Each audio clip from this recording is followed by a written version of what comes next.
Hello everyone, आप सब कैसे हैं। मैं उम्मीद करता हूं कि बहुत अच्छे होंगे और अपनी पढ़ाई को बहुत अच्छे से कर रहे होंगे। मैं Aakash Kumar Badana ICT virtual classroom में आपका बहुत बहुत स्वागत करता हूं मेरे प्यारे बच्चों। जैसा आपको पता है मेरे प्यारे बच्चों, बेसिकली हमारी आपका जो है ट्वेल्थ क्लास है और 12th क्लास में हिस्ट्री हम लोग देख रहे हैं।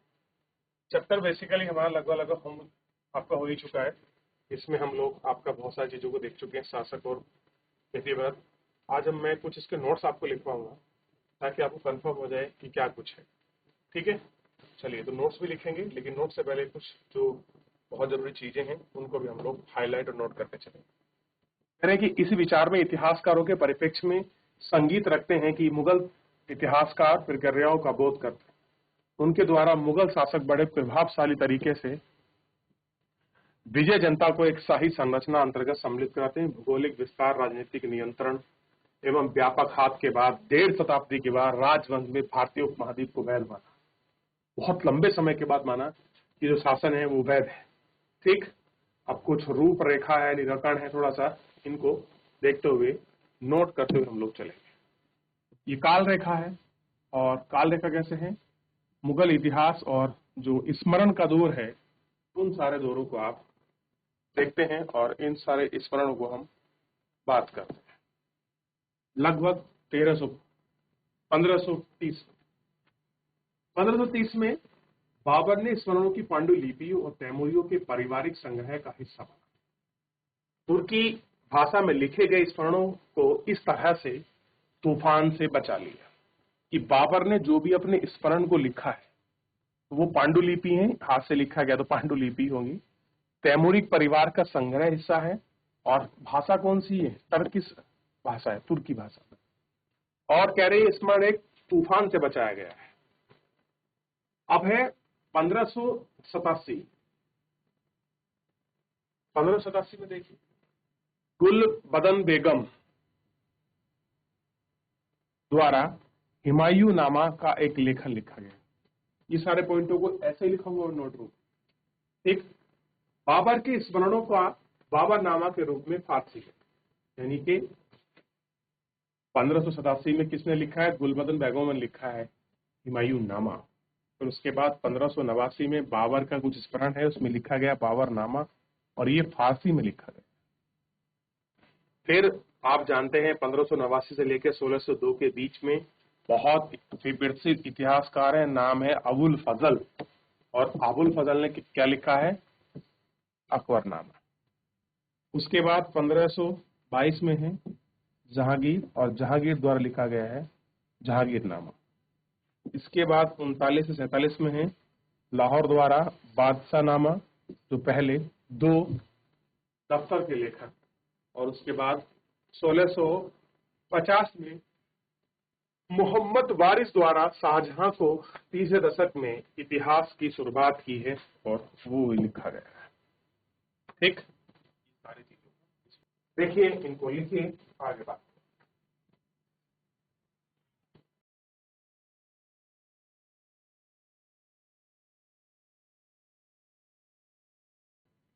चलिए आगे देखते हैं। तो बात करते हैं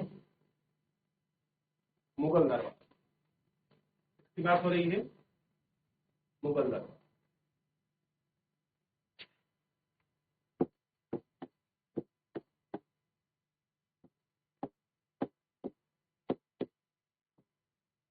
मुगल दरबार, और मुगल दरबार में आपको पता है 16वीं से 17वीं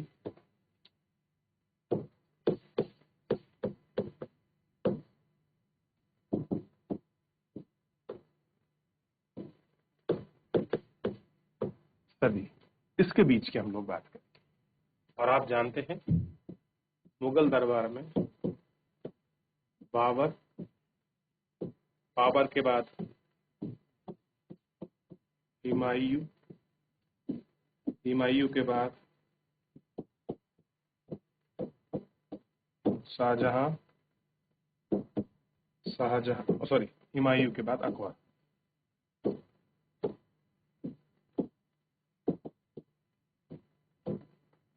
अकबर, अकबर के बाद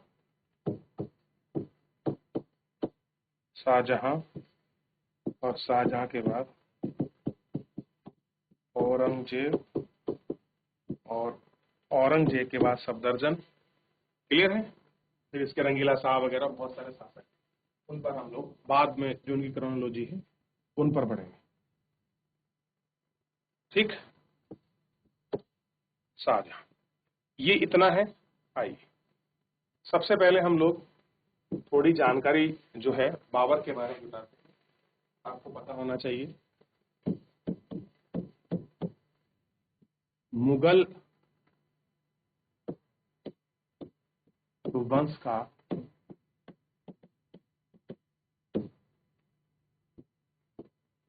संस्थापक किसी को कहा गया है, वो कौन है? बाबर है। कौन है? बाबर। मुगल वंश का संस्थापक कौन है? बाबर। यह एक नाम वो मिस हो गए, जहांगीर है। जहांगीर के बाद आएगा शाहजहां, और शाहजहां के बाद आपका औरंगजेब। ठीक है, ध्यान रहेगा। अब थोड़ा सा समझ लेते हैं। बाबर, ठीक, बाबर के बाद हुमायूं, हुमायूं के बाद अकबर, अकबर के बाद जहांगीर, जहांगीर का नाम क्या था? सलीम, और सलीम के बाद शाहजहां तथा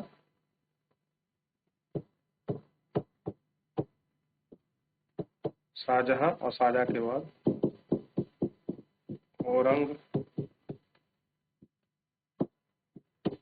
औरंगजेब। ठीक, और देखिए इन सब में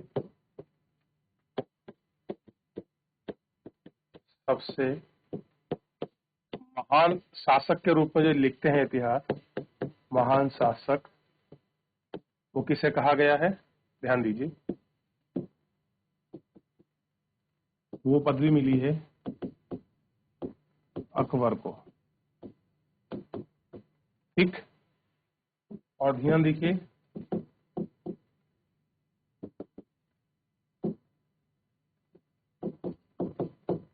सबसे अधिक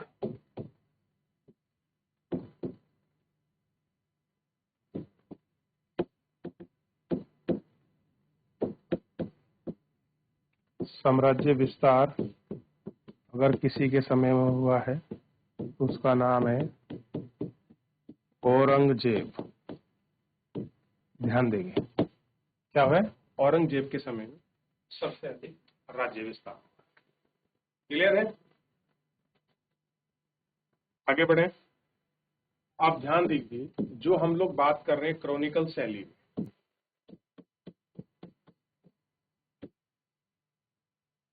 कौन सी बात कर रहे हैं? क्रॉनिकल शैली, जिसे क्या कहा गया?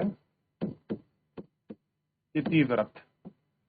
ये तो पढ़ रहे थे हम, वही तो देख रहे थे, जो हमारे क्रॉनिकल शैली है, लॉजी है, हम उसी को पढ़ रहे हैं। ठीक, क्रॉनिकल शैली के आधार पर घटना क्रम। क्लियर है? अब देखिए, इंपॉर्टेंट चीज पढ़िए।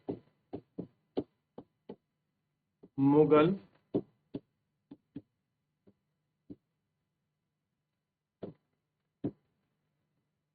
दरबार की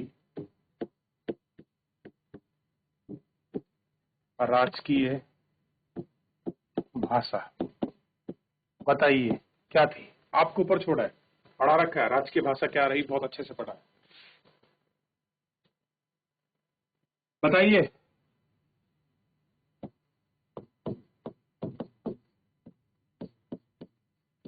तो पता चल गया। फारसी भाषा। ठीक,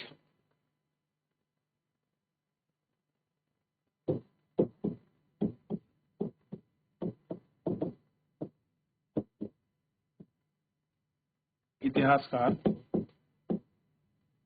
अबुल फजल ने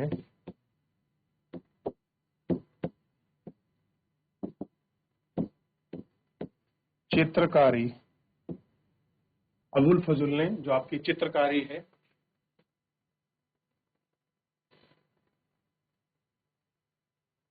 चित्रकारी को एक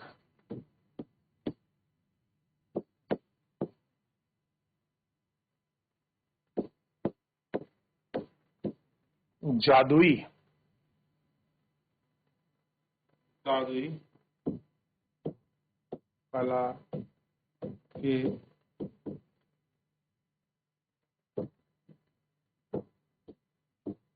रूप में वर्णन किया है। चलिए करना शुरू करिए। ऐसे लिखिए।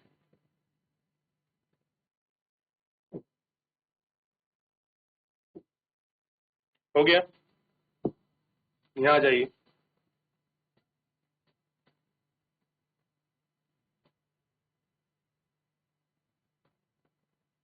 आगे बढ़े, लास्ट मिनट, कॉपी कर लीजिए बेटा, आगे बढ़ जाए। पेज नंबर 4 पर पहुंचते हैं और आप 4 को देखिए। सबसे पहले आपको पता होना चाहिए 1784 में एक अंग्रेज अधिकारी आए,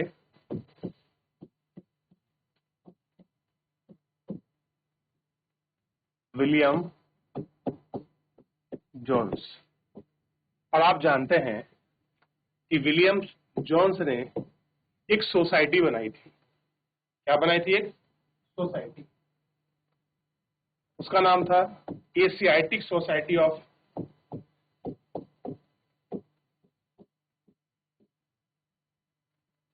Asiatic society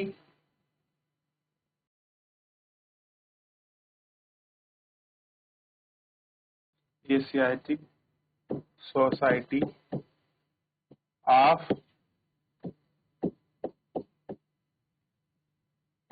Bengal. Asiatic Society of Bengal. इसकी स्थापना कहाँ की गई थी? ध्यान दीजिए, इसकी स्थापना की गई थी कलकत्ता में। कलकत्ता। ठीक, इस सोसाइटी का कार्य क्या था?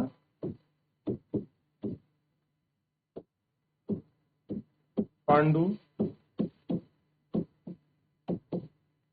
लिपियों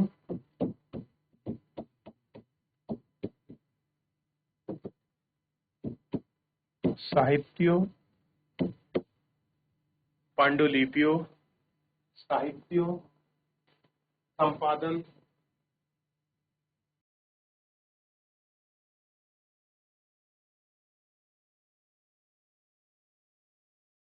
आदि का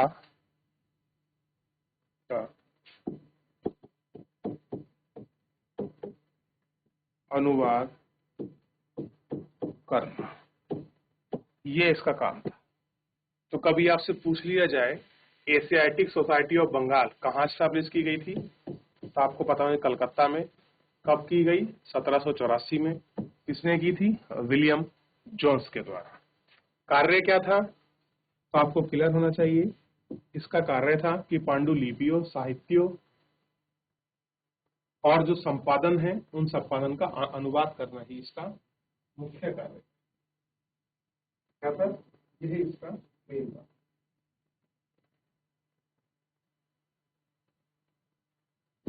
एक शब्द निकला हरम, बताइए। और ये शब्द था फारसी का। और इस शब्द का मतलब बताइए। हरम का बहुत बार आपने सुना होगा, हरम हरम, इसका मतलब था पवित्र स्थान, जो फारसी में बोलते पवित्र।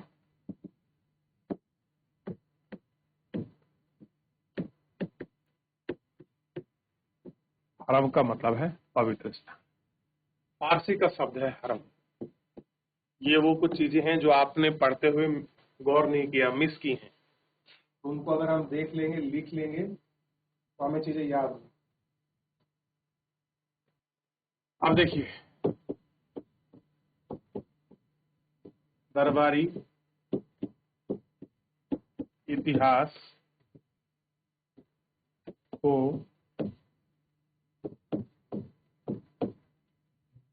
लेखन का कार्य अकबर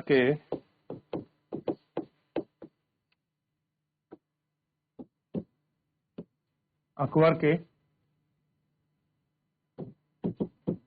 समय में अबुल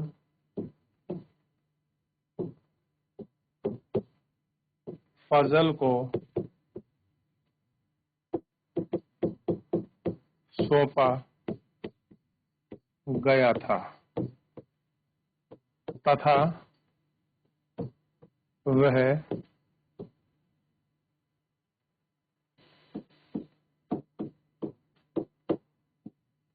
लेखन कार्य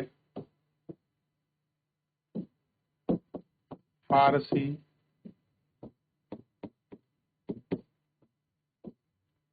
भाषा में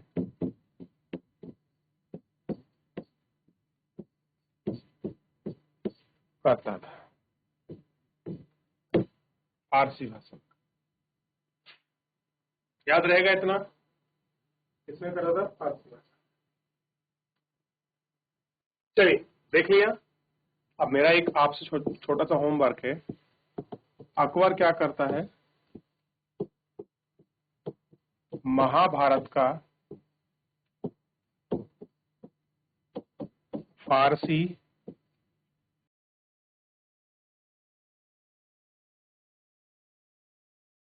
अनुवाद किस नाम से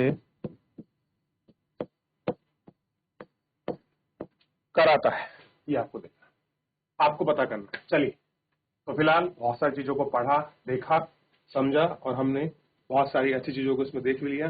कैसे दरबार कैसा कुछ था, इसी रूप में हम आगे पढ़ेंगे और समझेंगे, ताकि चैप्टर को अच्छे से पढ़ सके। फिलहाल आज के लिए इतना।